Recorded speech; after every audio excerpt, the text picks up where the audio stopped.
Assalamualaikum semua. Hari ni Aida nak buat shawl tutorial yang sangat simple dan mudah untuk diikuti. Untuk style yang pertama ni, sebelah panjang dan juga pendek. Untuk pendek ni kita pinkan dekat anak tudung. Kemudian yang panjang ni pula kita lilitkan dekat leher.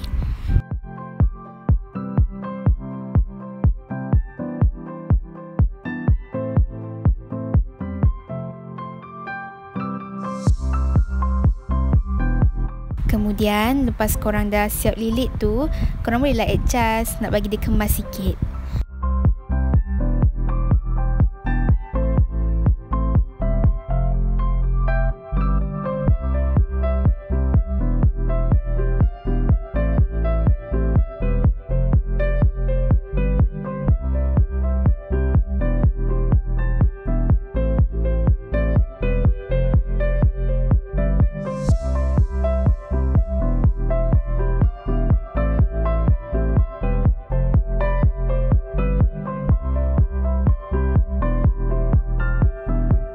Style yang kedua ni sebelah panjang dan juga sebelah pendek.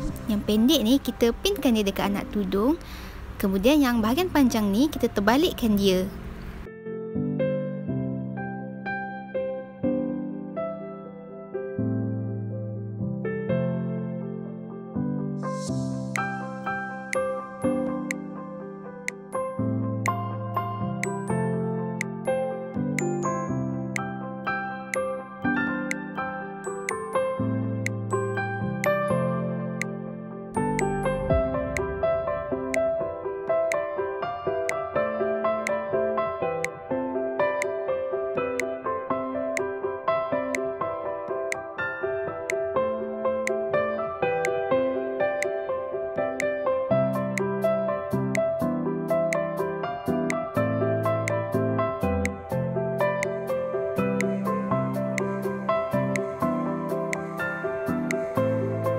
Kemudian kita ambil yang pendek, yang pin dekat tudung tadi dengan yang kita dah lilit dekat kepala.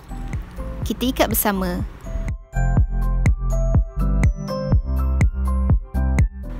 Kita ikat, ambil yang bahagian panjang ni, kita bawa masuk dia ke dalam.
Untuk style ketiga ni, dia punya panjang sama dan kita pinkan dia.